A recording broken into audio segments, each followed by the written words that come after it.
नमस्कार, मी विशाल परदेशी. न्यूज 18 लोकमतच्या कोरोनाची शाळा या विशेष एपिसोडमध्ये आपलं सगळ्यांचं स्वागत. दिल्लीत कोरोनाची दुसरी लाट आली आणि त्यात राज्यातही कोरोनाची दुसरी लाट येण्याची शक्यता आहे आणि ती शक्यता वर्तवली जाते. त्यात सोमवारपासून शाळेची घंटा वाजणार आहे. अशा परिस्थितीत शाळा सुरू करणं कितपत योग्य आहे हे पाहणं महत्त्वाचं आहे. त्यात शिक्षकांना कोरोनाची टेस्ट करण्यास सांगण्यात आलंय, पण विद्यार्थ्यांच्या कोरोना टेस्टचं काय असा प्रश्न उपस्थित होतोच आहे. दुसरीकडे विद्यार्थ्यांकडून कोरोना संदर्भातील नियमांचं पालन होणार का असे अनेक प्रश्न उपस्थित होत आहेत. त्यात 11वीचे अजून प्रवेश झालेले नाही आहेत, त्याचं भवितव्य किंवा त्याचं भविष्य अंधारात आहे. अशा परिस्थितीत शाळा सुरू करण्याची घाई का केली जाते, या आणि अशा अनेक प्रश्नांवरती न्यूज 18 लोकमतचा हा विशेष कार्यक्रम कोरोनाची शाळा.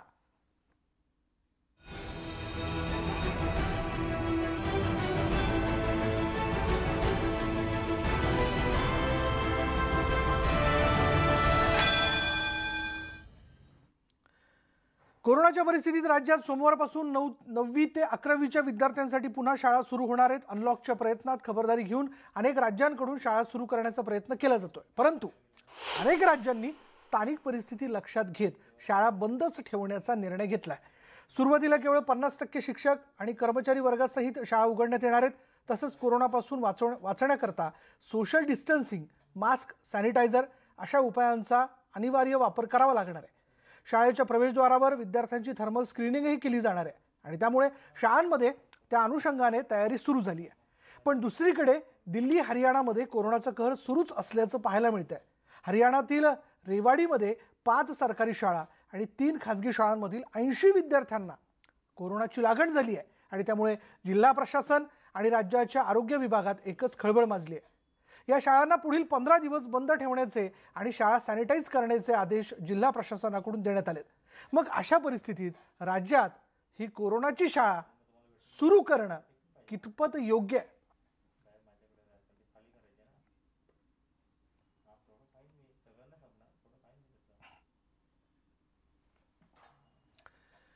आणि याचविषयी चर्चा करण्यासाठी आपल्याबरोबर आहेत राजेंद्र शिक्षण संस्थेचे अध्यक्ष विवेक पंडित सर आणि आपल्यासोबत आहेत शिक्षण तज्ज्ञ हेरंब कुलकर्णी.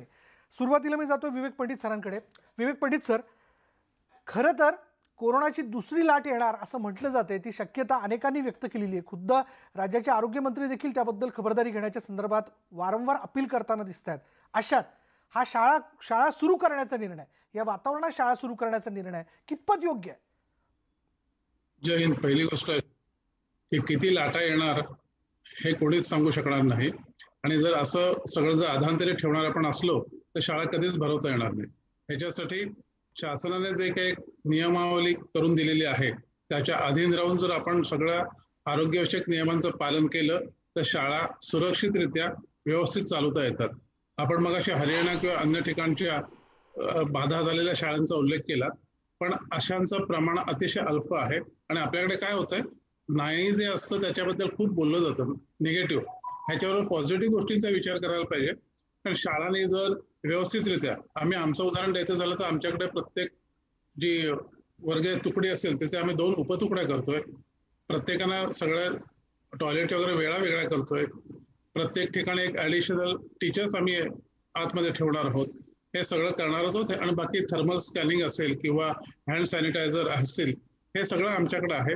आमच्या बसेस किंवा प्रत्येक प्रेमायसेस आम्ही कधीपासून सगळं सॅनिटाईज करत जातोय. पंडित सर, आपल्या जागी आपण योग्य आहात, पण माझा प्रश्न असा आहे की आपण हे करताय, पण प्रत्येक शिक्षण संस्था किंवा शाळा हे करू शकणार आहे का?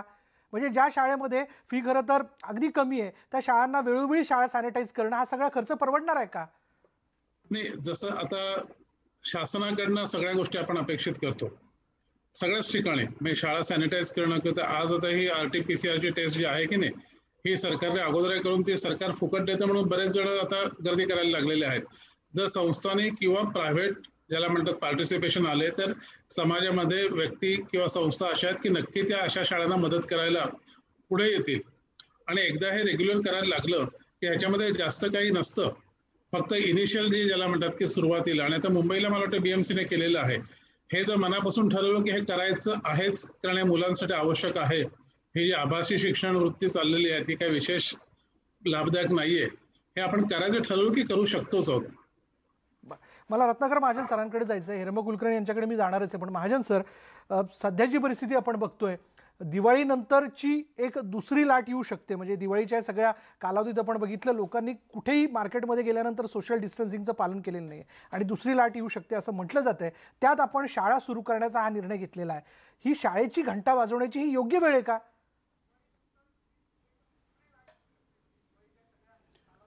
हा प्रश्न केव्हाही निर्माण होऊ शकतो. म्हणजे जसं आज आपण हा प्रश्न विचारतो आहे, तसं समजा जानेवारीपर्यंत शाळा बंद केल्या आणि जानेवारीमध्ये सुरू करायचा प्रयत्न केला, तर तेव्हाही हा प्रश्न उपस्थित केला जाऊ शकतो. प्रश्न असा आहे की करोना हा एक रोग आहे, तो एक शारीरिक रोग आहे आणि रोगावर उपचार करून तो बरा करण्याचे प्रयत्न केले पाहिजेत. त्याऐवजी आरोग्यविषयक किंवा वैज्ञानिक विचार करण्याच्या ऐवजी आपण भावनिक अंगानं या रोगाचा विचार करतो आहोत. उदाहरणार्थ, या रोगावर काही औषधच नाही, हे खरं नाही. जसं ट्युबरक्युलोसिस किंवा टायफॉईडवर नक्की औषध आहे, तसं करोनावर नक्की औषध नाही, हे खरं आहे. पण तरी आपण जर बघत असाल तर आज घडीला करोनाच्या लागणपेक्षा करोनानी बरे होणाऱ्यांची संख्या दिवसेंदिवस वाढत जाते आहे. ज्या अर्थी करोना रुग्ण बरे होतात, त्या अर्थी त्यात लक्षणात्मक उपाययोजना करून, लक्षणात्मक औषधी योजना करून करोनाचे रुग्ण बरे होतात. त्यामुळं हे म्हणजे काहीतरी भयंकर संकट आहे आणि यावर आपल्याला मात करताच येणार नाही. अशा प्रकारचं भयग्रस्त वातावरण चालू ठेवायचं म्हटलं तर आपल्याला कधीच सुरुवात करता येणार नाही. नंबर 1. नंबर 2, याचा स्वभाव आता थोडाफार आपल्याला कळायला लागलेला आहे. या विषाणूचा स्वभाव थोडाफार कळायला लागलेला आहे आणि काय केलं असता त्याला प्रतिबंध करता येऊ शकतो हेही आपल्याला आता माहिती आहे. त्यामुळे त्या प्रतिबंधात्मक उपाययोजनांचा अंमल करून जर शाळा सुरू झाल्या, उदाहरणार्थ 50% उपस्थिती, विद्यार्थ्यांमध्ये अंतर, शिक्षकांना विशिष्ट पद्धतीनं प्रशिक्षण देणे, शाळा व्यवस्थांचं सॅनिटायझेशन. आपण म्हणलात सगळ्यांना जमणार आहे का? आजही सगळे करतातच आहेत ना. सगळ्यांना जमणार नाही. उलट हे जे आभासी शिक्षण आहे ते सगळ्यांना जमत नाही, ही अडचण आहे. कारण आपण कितीही वैज्ञानिक प्रगती केली तरी विज्ञानाचे म्हणून काही प्रॉब्लेम्स आहेत. उदाहरणार्थ, रेंज सगळीकडे सारखी मिळत नाही, नेटवर्क सगळीकडे सारखं मिळत नाही. ऑनलाईन क्लास सुरू असतानाच एखाद्या विषयात एखाद्या विद्यार्थ्याचं कनेक्शन निघून जातं. अशा त्यातही अडचणी आहेत. पण त्या अडचणी आहेत म्हणून आपण ते बंद केलेलं नाही, ते चालूच केलेलं आहे. त्यामुळे या आभासी शिक्षणावरून प्रत्यक्ष शिक्षणावर कधीतरी आपल्याला जावंच या लागेल. आभासी शिक्षण व्यवस्थेमध्ये एक व्यवस्था अशी सुरू आहे, पण उद्या जर या शाळेमधले, आता आपण शिक्षकांची कोरोना टेस्ट करतोय, पण विद्यार्थ्यांचं काय? सगळ्याच विद्यार्थ्यांची कोरोना टेस्ट आपण करणार आहोत का? त्यात जर एखादा विद्यार्थी बाधित असेल तर त्या वर्गामधले इतर 50 विद्यार्थी देखील बाधित होऊ शकतात. हे सगळंच बाजूला राहून जाईल ना. मग करावी लागेल ना. आपल्याला जर आठवत असेल तर विधिमंडळ अधिवेशनाच्या वेळेला आपण सर्व विधिमंडळ सदस्यांची तपासणी केलीच होती. तेव्हा त्यात नवीन असं काय आहे? आणि आता टेस्ट किट्स आणि इतर सुविधा या आधीच्या मानाने जास्त उपलब्ध होऊ लागलेल्या आहेत. आणि हे फक्त सरकारनेच केलं पाहिजे असं नाही, तर त्या संस्थांनी, शिक्षण संस्था ज्या आहेत त्यांच्या संचालकांनी सुद्धा केलं पाहिजे आणि ते करतात. कारण ते सुद्धा शेवटी सामाजिक जागृत असा तो वर्ग आहे, त्यामुळे त्यांनाही ते करता येईल. एक मुद्दा मला मुद्दाम सांगावा असा वाटतो की आरोग्याच्या बाबतीमध्ये प्रतिकारशक्ती हा एक मोठा घटक आहे. इतका सगळा करोनाचा थैमान होत असून सुद्धा लक्षावधी कोट्यवधी लोक त्यातनं वाचलेले आहेत. याचं कारण त्या लोकांची इम्युनिटी ही कायम आहे आणि ती इम्युनिटी ज्यांची कायम असेल ती अर्थात ते या रोगातून सुटले तरच कळेल, ही गोष्ट वेगळी. पण मी थांबवतोय थोडा. आपल्याला मला याच्यातनंच उपप्रश्न असा विचारायचा आपल्याला. इथं प्रश्न विद्यार्थ्यांचा आहे. इथं सरकारनं फक्त शिक्षकांच्या टेस्ट करायला लावलेल्या आहेत, विद्यार्थ्यांच्या नाही.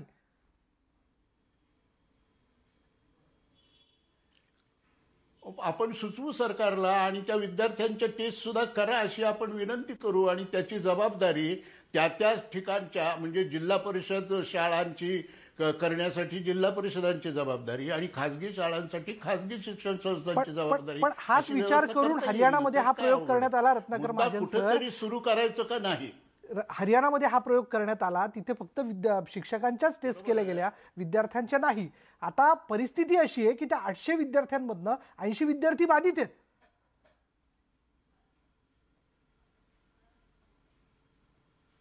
बरोबर आहे. हरियाणाचं जसं झालं तसं कर्नाटकाचं पण झालं. कर्नाटकाने सुद्धा काही दिवस शाळा सुरू केल्या आणि नंतर त्यांना त्या बंद कराव्या लागल्या.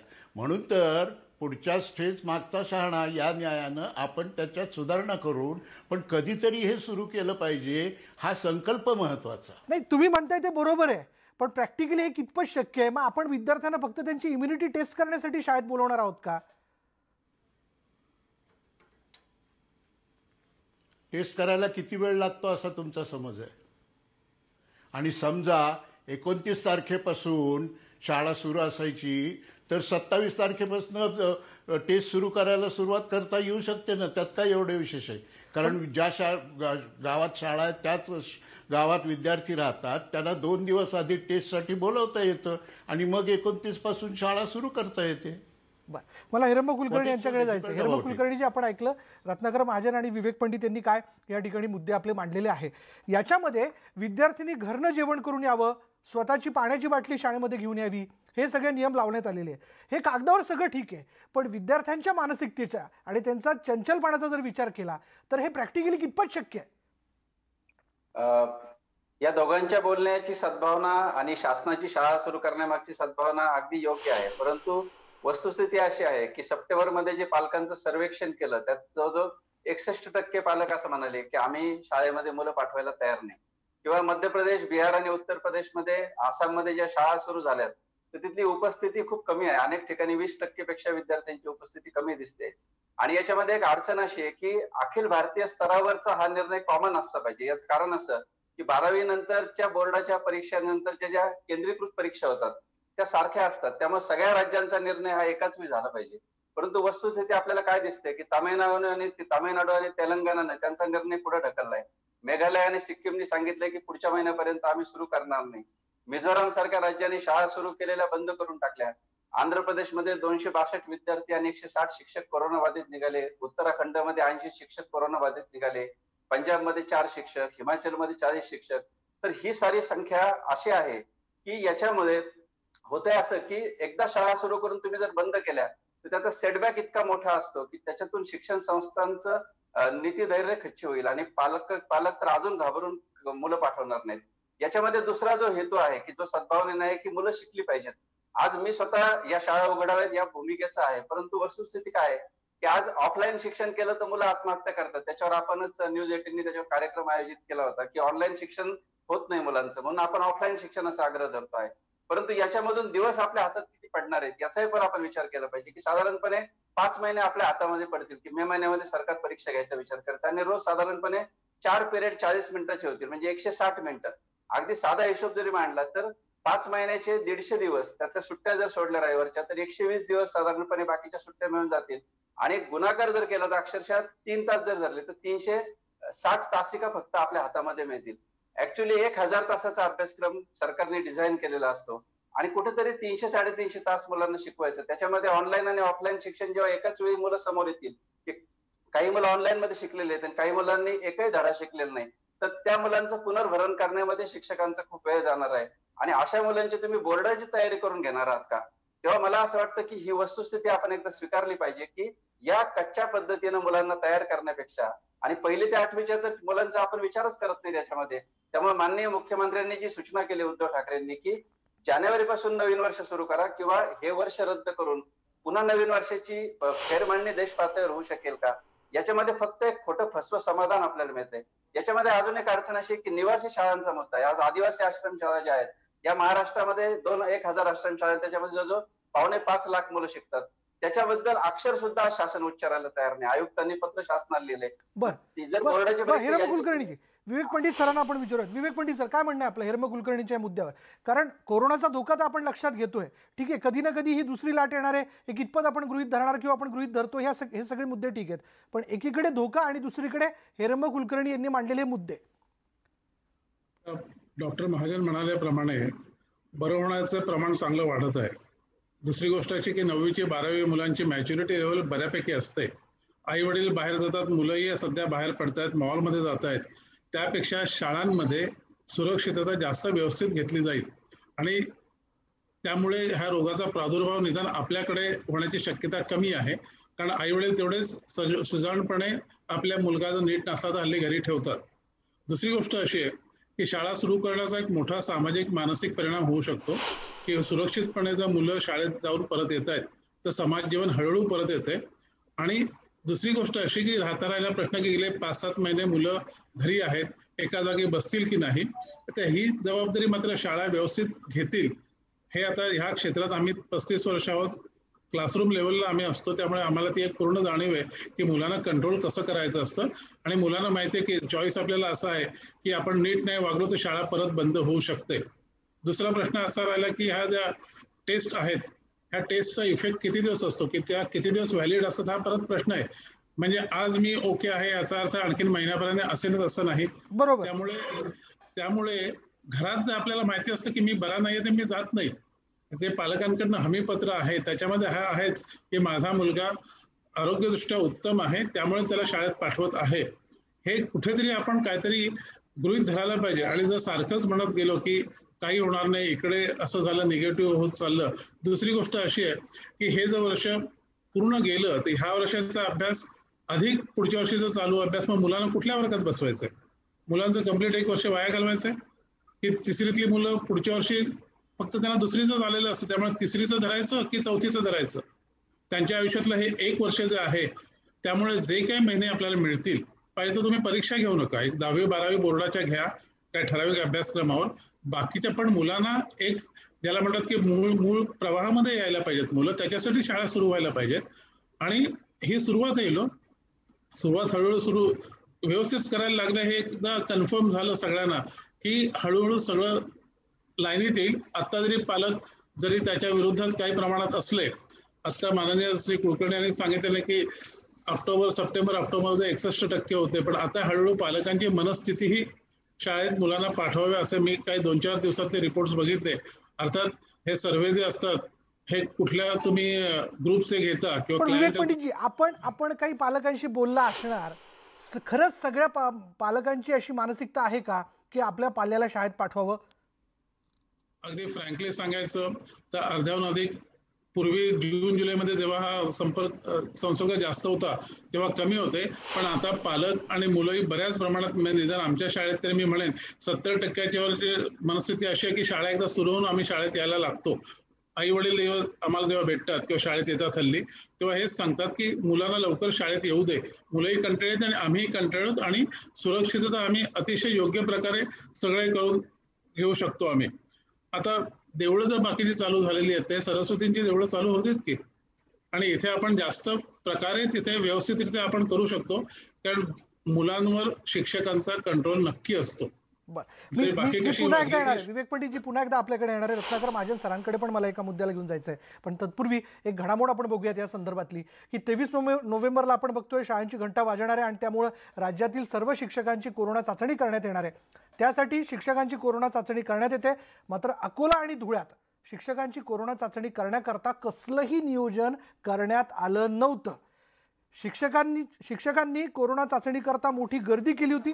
बरं, ही जर गर्दी आपण बघितली तर यात कोणत्याही प्रकारचे नियम ते पाळताना दिसत नाहीये. सोशल डिस्टन्सिंगचे 3-13 वाजलेले आहेत आणि ज्या शिक्षकांना विद्यार्थ्यांना जाऊन शिकवायचंय ते जर अशा पद्धतीने गर्दीत उभे राहिले तर मग पुढे यात जर एखादा बाधित झाला आणि त्याचा परिणाम अर्थात हा 10 ते 12 दिवसांनी दिसतो तर मग काय, याची जबाबदारी कोण घेणार? ते एका शिक्षकामुळे वर्गातले इतरही विद्यार्थी इन्फेक्ट होऊ शकतात किंवा त्यांना त्याचा संसर्ग होऊ शकतो. हेही वास्तव आहे.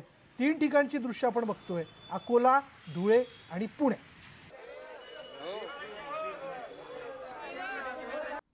कोरोनाची शाळा या विशेष भागात पुन्हा एकदा ब्रेकनंतर आपलं सगळ्यांचं स्वागत. आपण पाहतोय सोमवारपासून राज्यातील 9वी ते 12वीचे वर्ग सुरू होतात आणि त्यासाठी अकोल्यातील शिक्षकांची कोरोना चाचणी करण्यात येते.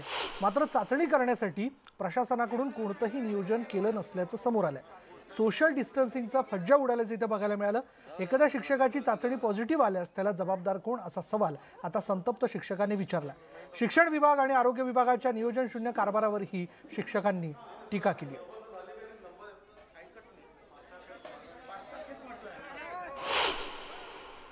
सोशल डिस्टन्सिंगसाठी आम्ही टीचर लोकांना वारंवार सूचना करून राहिलेलो आहे.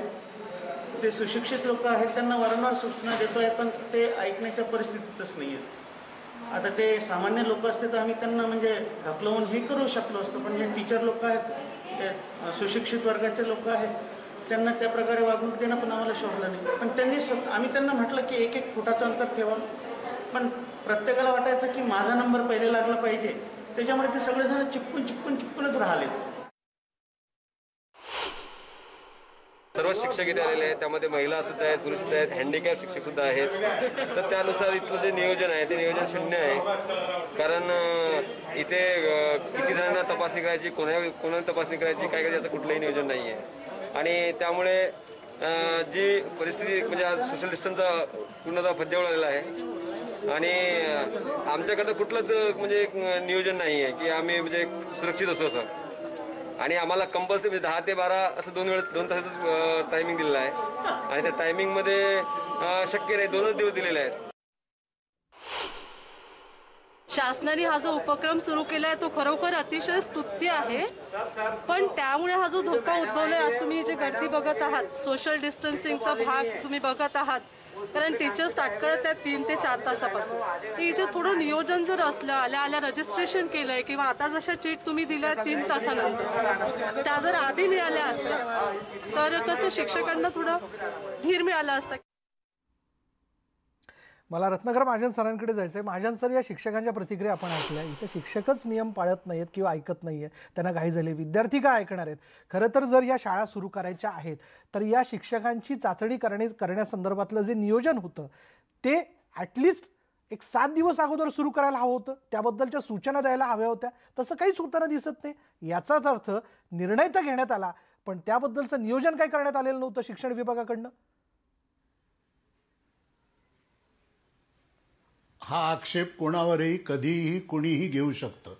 मुद्दा असा की भावी पिढीचे शिल्पकार म्हणून म्हटले जाणारे शिक्षक स्वतःच्या मर्जीनं, स्वेच्छेनं, स्वयंप्रेरणेनं सामाजिक अंतराचा नियम पाळणार नसतील तर त्यांना शिस्त लावणार कोण? मुद्दा असा आहे की सोशल डिस्टन्सिंग हा करोना संबंधीच्या प्रतिबंधक सूचनांपैकी एक महत्त्वाची सूचना आहे. हे शिक्षकांनी विद्यार्थ्यांना सांगणं अपेक्षित आहे आणि त्यांच्याकडून तसं करून घेणं आवश्यक आहे. पण ते स्वतःच जेव्हा जमतात तेव्हा ते जर सामाजिक अंतराचं, सोशल डिस्टन्सिंगचं तत्व पाळत नसतील तर माझ्या लक्षात घ्या ना, करायचं 2च दिवस उलटा प्रश्न विचारून करण्यासाठी 2च दिवस आहेत, तर गर्दी करणारच हे सगळे शिक्षक. ठीक आहे, त्यांनी अंतर पाळलं पाहिजे, सोशल डिस्टन्सिंग पाळलं पाहिजे, पण 2च दिवस मी नियोजनाचं म्हणतोय. मध्ये रविवार आलाय पुन्हा. 2 दिवस आत्ता येत असलेल्या अनुभवावरून आणखीन 2-3 दिवस वाढवता येतील तसे प्रयत्न करावेत शिक्षक संघटनांनी.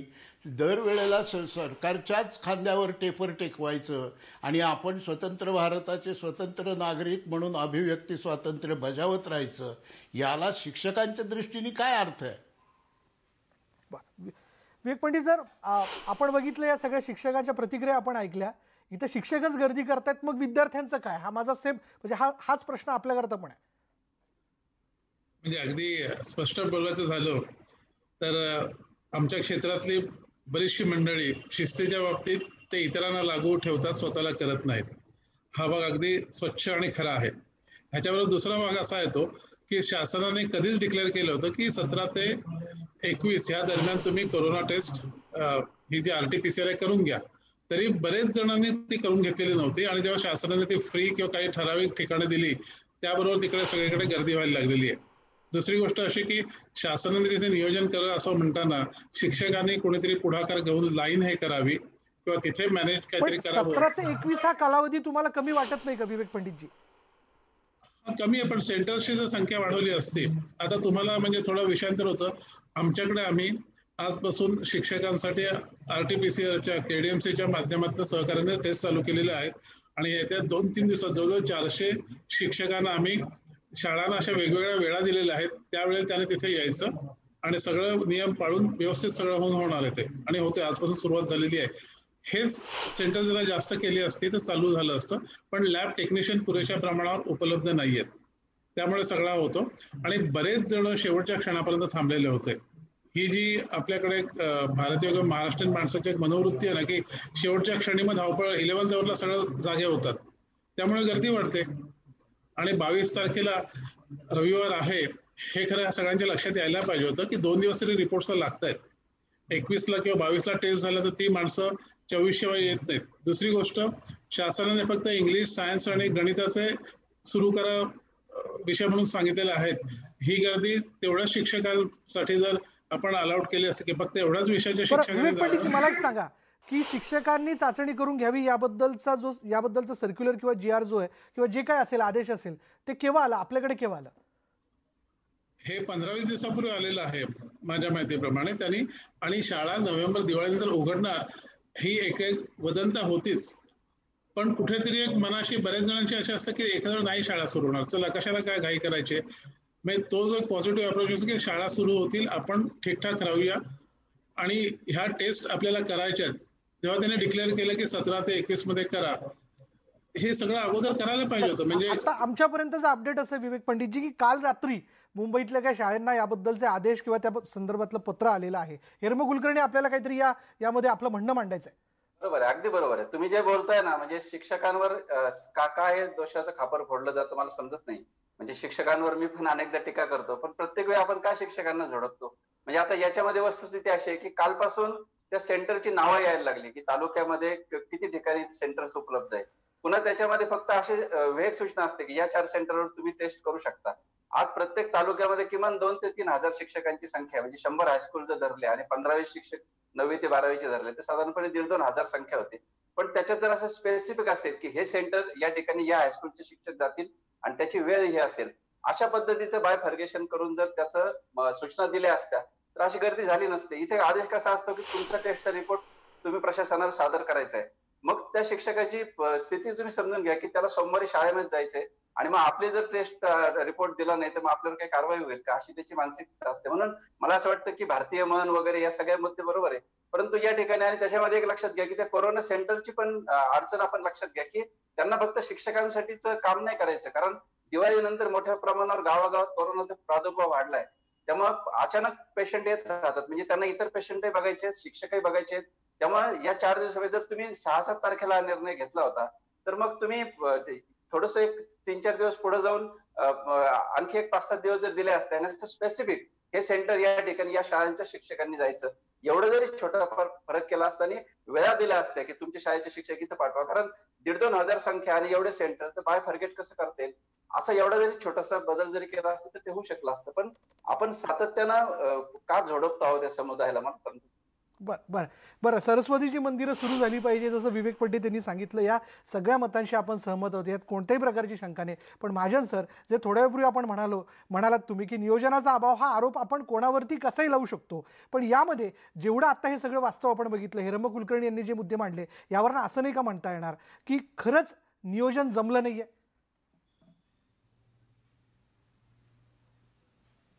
नाही, हेरमनी जे प्रश्न आत्ता उपस्थित केले ते प्रत्यक्ष कार्यवाहीच्या दृष्टीने आणि कार्यवाही ठराविक कालावधीत पूर्ण करण्याच्या दृष्टीने महत्त्वाचे आणि विचारार्ह आहेत.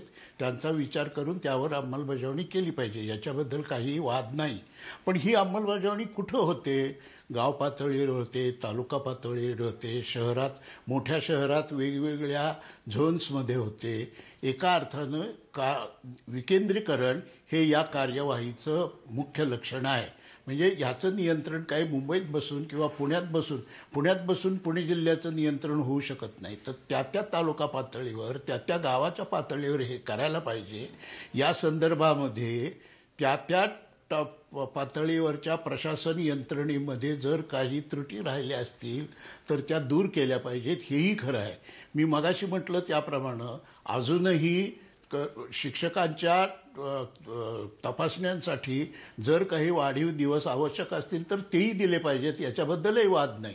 मुद्दा हे सुरू करायचं का नाही, का कुठलं ना कुठलं तरी. आणि दुसरं असं, म्हणजे मला आता ते दुसरा शब्द आठवत नाही म्हणून हा एक अलार्मिस्ट दृष्टिकोन आहे. म्हणजे जेव्हा हे ठरलं की शाळा सुरू करायच्या त्यावेळेला कोणाच्या तरी मनात आलं आणि एकदम निर्णय झाला, असं झालेलं नाही आहे. विविध स्टेक होल्डर्सशी चर्चा करून हा निर्णय झालेला आहे. अजूनही जसजशा लोकांच्या सूचना येतील, शिक्षक संघटनांच्या सूचना येतील, त्याप्रमाणे त्यात बदल करणं हे सहज शक्य आहे. म्हणून मग महाजन याच्या सर, जर बाबतीत त्रुटी असं जर आपण alarmist म्हणताय, view घेण्याच्या त्रुटी जर असं आपण ऐवजी म्हणताय, तर मग त्रुटी दूर optimistic करण्या अगोदर view शाळा सुरू घेतला का केल्या पाहिजे. जात आहेत? मग कुठे केल्या जातात? 29 पासून सुरू होणार आहेत ना. पण त्याच्या आधी दुरुस्त करता येणार नाही काय? अंमलबजावणीतल्या त्रुटींच्या बाबतीत मी म्हणतोय त्या या 2 दिवसात दूर केल्या जाऊ शकतात आणि शाळा तर 29ला सुरू होणार आहेत. म्हणजे तोपर्यंतचा वेळ पुरेसा असं वाटतं आपल्याला? अजून सुरू झाल्यात कुठं? हो, पुरेल ना. त्याला काय झालं न पुरायला? असे किती काय 6 महिने लागतात काय टेस्टिंगला? मी मगाशी म्हटल्याप्रमाणे विधिमंडळ सदस्यांच्या टेस्टला 2 दिवस लागले, 3 दिवस लागले. 5 तारखेला आणि 6 तारखेला टेस्ट झाल्या आणि 9 तारखेला विधिमंडळाचं अधिवेशन सुरू झालं. बरं, नाही आपल्याला हे करायचंय का नाही हा खरा प्रश्न आहे. म्हणजे विद्यार्थ्यांच्या भावी पिढीच्या साठी हे आपल्याला समाज म्हणून करायचंय का नाही, समाज म्हणून आपल्याला काही जबाबदारी घ्यायची आहे का नाही, त्या हा खरा बाजूनेच यातला आहोत, प्रश्न त्या आहे. बाजूने आहोत. माफ करा, कदाचित मी काही आपल्या बोलण्यात दुरुस्त करत असेल. 23 तारखेला शाळा सुरू होतात, बरोबर विवेक पंडित सर? बरोबर आहे. आणि मला एक आणखीन पर्याय दिसतोय की टेस्टिंग ज्या शाळांमधल्या शिक्षकांचं झालेलं नाहीये ते शिक्षक वगळून बाकीची शाळा तर चालू होऊ शकते ना. की हे 3 विषय जे महत्वाचे सरकारने सांगितलेले आहेत त्याप्रमाणे शाळा चालू होऊ शकतात. की जिथे टेस्टिंग झालेलं आहे त्या शाळा चालू करा, किंवा काही बऱ्याच ठिकाणी झालं नाही म्हणून अर्धीच शाळा सगळ्याच बंद ठेवा असं न करता जिथे जिथे झालेलं आहे त्यांनी चालू करावं. आणि बाकीच्यांचं आता डॉक्टर महाजन म्हणाले त्याप्रमाणे त्यांना मुदत थोडीशी देऊन करावं. हे सगळं आहे. जेव्हा 10 तारखेला शासनाचं सर्क्युलर बाहेर आलं, आम्ही लगेच आयुक्तांना कॉन्टॅक्ट करून त्यांना सांगितलं की आम्हाला तुम्ही जर दिलेत, निदान आमच्या शिक्षकांसाठी सेंटर दिलं, तर आम्ही आजूबाजूच्या बऱ्याच शाळांना बोलवू शकतो. आणि तसंच त्यांनी दिलं आणि आम्ही बोलवलेलं आहे. त्यामुळे आम्ही आमच्या परीने सगळे करतोच आहोत. पण जिथे सगळं होतंय तिथे शाळा चालू करा तुम्ही. बरं, म्हणजे आपली अशी सूचना आहे की जिथे जिथे या सगळ्या प्रक्रिया आवश्यक त्या पूर्ण झाल्यात त्या शाळा सुरू करायला काहीच हरकत नाही असं आपण म्हणतात. मला अधिक बोलायचं आहे आपल्याशी, पण वेळ झाली का ब्रेकची? ब्रेक घेऊयात आणि ब्रेकनंतर ही चर्चा अशी सुरू राहील. पहा फक्त न्यूज 18 लोकमत. 23 नोव्हेंबरला शाळेची घंटा वाजणार. 9वी ते 12वीचे वर्ग सुरू केले जात आहेत आणि याचबद्दल आज आपण चर्चा करतोय कोरोनाची शाळा या विशेष भागामध्ये. विवेक पंडित सरांकडे मला जायचं. विवेक पंडितजी, बहुतांशी पालकांकडनं असा आरोप केला जातोय की शाळेला फी हवी आहे म्हणून शाळा सुरू करण्याची घाई केली जाते. या आरोपात कितपत तथ्य आहे? याला 2 बाजू आहेत. काही ठिकाणी हे खरं आहे आणि बऱ्याच ठिकाणी हे खरंही नाहीये. फक्त काय होतं की आपल्याकडे एक जो प्रकार आहे की नाही, की जे चुकीचं आहे त्याचं जास्त हॅमरिंग होतं जातं. आता बऱ्याच शाळा अशा आहेत की ज्या फी विना जास्त करून की ज्यांची फी येत नाहीये, पण त्या काय पालकांच्या मागे तगादा लावत नाही आणि सरकारने ते अगदी योग्य सांगितलेलं आहे. पण काही काही शाळा कुठल्या ना कुठल्या तरी कारणाने पालकांकडनं ते मागतायत. हे चुकीचंच आहे. आणि आता आभासी शिक्षण ऑनलाईन वगैरे चालू आहे, त्याच्यासाठी काही खर्च येतच असेल ना शाळांना. त्यामुळे पालकांनी जिथे शक्य असेल तिथे फी भरायला पाहिजे. पण म्हणून शाळांनी सारखी फी मागणं हेही चुकीचंच आहे. आणि त्या लॅब टेक्निशियनचं एक आणखीन होतं की जर टेक्निशियनची संख्या जर कमी असली तर आपण बाहेरनं मागवू शकतो ना, प्रायव्हेट लॅबमधनं. बरं, ती व्यवस्था केली जावी अशी आपली सूचना आहे. रत्नाकर महाजन सर, 11वीचे ऍडमिशनच अजून झालेले नाही आहेत, तर 11वीचे वर्ग कसे सुरू होणार?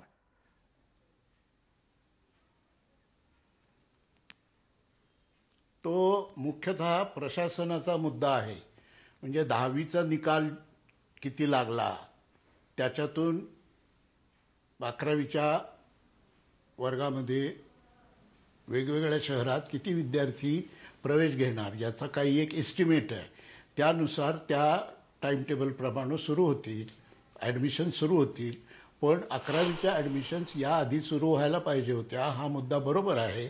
त्या दृष्टीने सरकारने काळजी घेतली पाहिजे, हेही बरोबर आहे. पण म्हणून उरलेल्या कालावधीत प्रवेश होणारच नाहीत असं मानण्याची काही गरज नाही.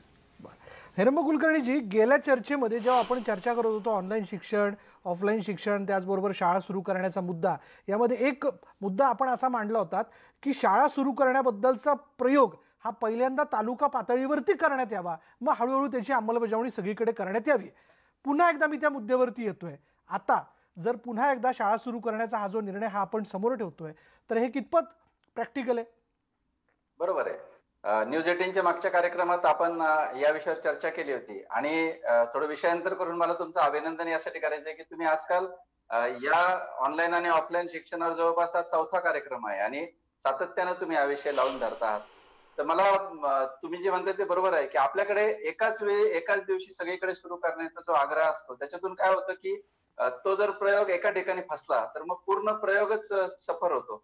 मला या ठिकाणी असं सुचवावंसं वाटतं की महाराष्ट्रातले जे तालुका पातळी आणि तालुका पातळीच्या खालची जी गावं आहेत तर अशा गावांमधले जे हायस्कूल्स आहेत तिथं हा प्रयोग पहिल्यांदा करायला पाहिजे होता. याचं कारण असं की हा प्रयोग फसणार आहे कुठं तर मुंबई, औरंगाबाद, नागपूर, नाशिक अशी जी मोठी शहरं आहेत या महानगरांमध्ये हा प्रयोग फसणार. याचं कारण असं की आज जरी शिक्षकांनी टेस्ट केल्या तरी अपडाऊन करण्याचं प्रमाण मोठं आहे आणि तुमचा कंट्रोल नाहीये. छोट्या गावामध्ये कुणी नुसतं ताप आला तरी संपूर्ण गावामध्ये लगेच समजतं.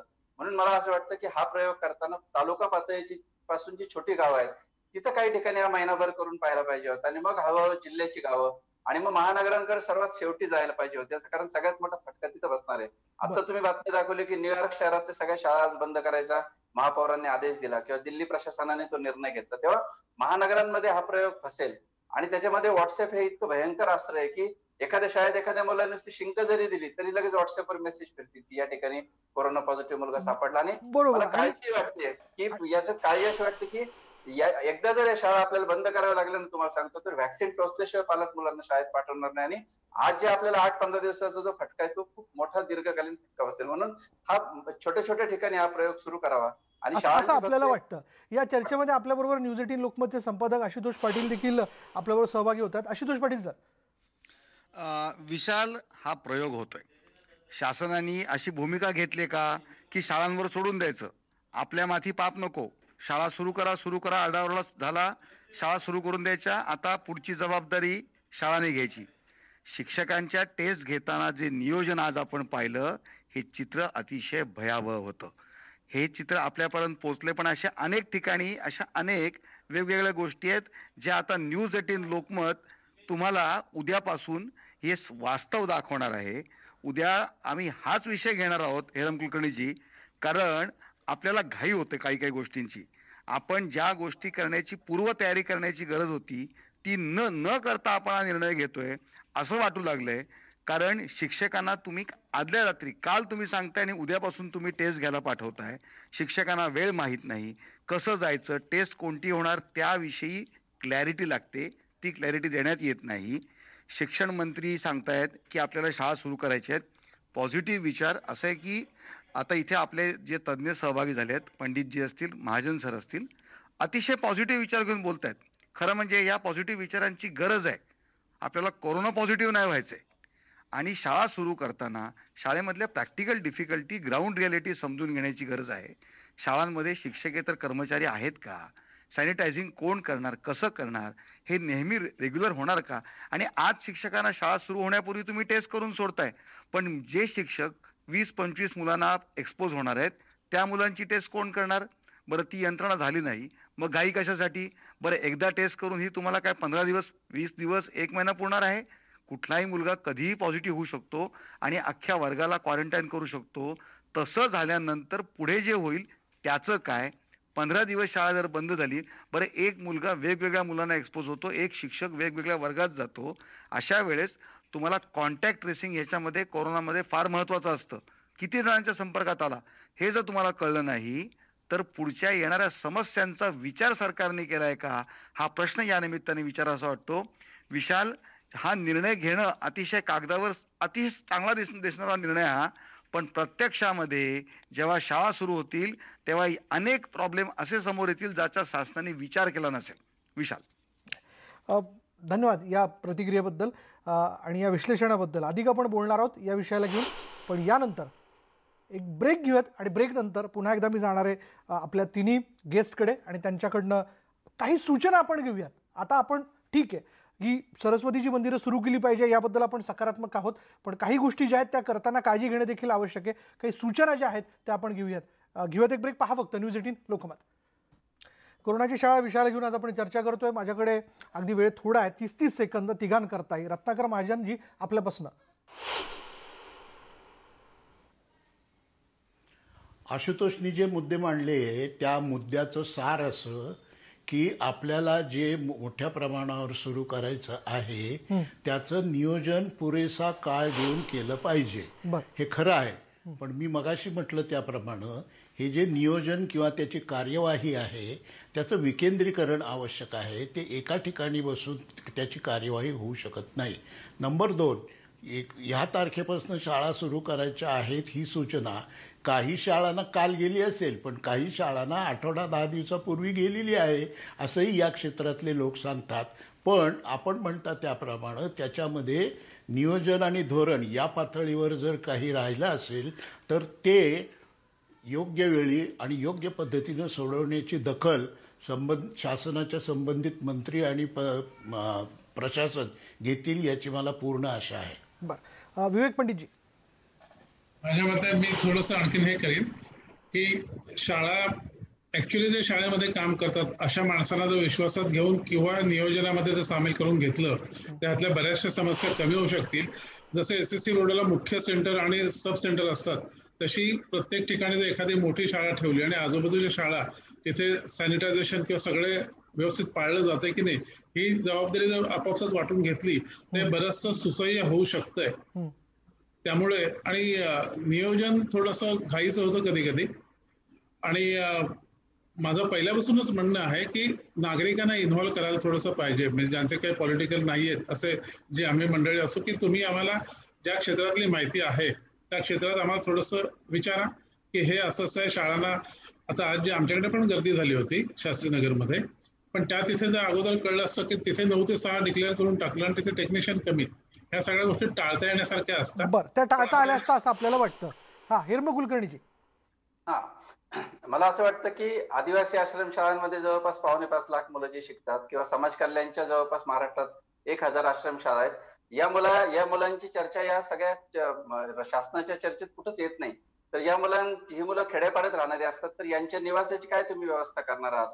या मुलांना निवासाच्या बद्दलची स्पष्ट भूमिका शासनाने केली पाहिजे.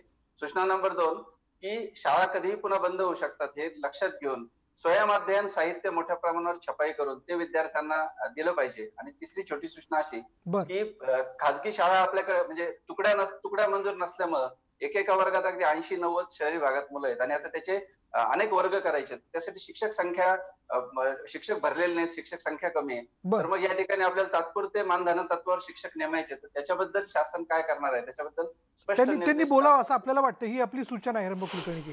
धन्यवाद तुम्हा तिघांचेही. खरं तर वेळ माझ्याकडे संपलेला आणि या विषयावरती बरंच काय बोलता येण्यासारखं आणि बऱ्याच काय सूचना असू शकतात. शेवटी मी जाता जाता एवढंच म्हणेन, विवेक पंडितजींनी थोड्यापूर्वी मला एक पोस्टर व्हॉट्सअपवरती पाठवलं होतं. त्याच्यात त्यांनी म्हटलं होतं माझी शाळा माझी जबाबदारी, म्हणजे माझे कुटुंब माझी जबाबदारी. ही मोहीम तर आपण राबवतोय, पण यामध्ये माझी शाळा माझी जबाबदारी असं म्हणत असताना विद्यार्थ्यांची जबाबदारी आहे, शिक्षकांची जबाबदारी आणि पालकांची जबाबदारी आहे की आपण सगळ्यांनीच काळजी घ्यायची आहे आणि आपला पाल्य व्यवस्थित शाळेत कसा जाऊ शकेल, तिथून शाळेतनं कसा परत येऊ शकेल हा देखील मुद्दा लक्षात घेणं फार आवश्यक आहे. आणि यात शासनाने जेवढं लक्ष घालायचं तेवढंच आपण देखील लक्ष घालणं फार आवश्यक, म्हणजे ही प्रत्येकाची जबाबदारी असणार आहे. एवढंच मी शेवटी जाता जाता म्हणेन. यानंतर इथेच थांबूयात. पहा फक्त न्यूज 18 लोकमत.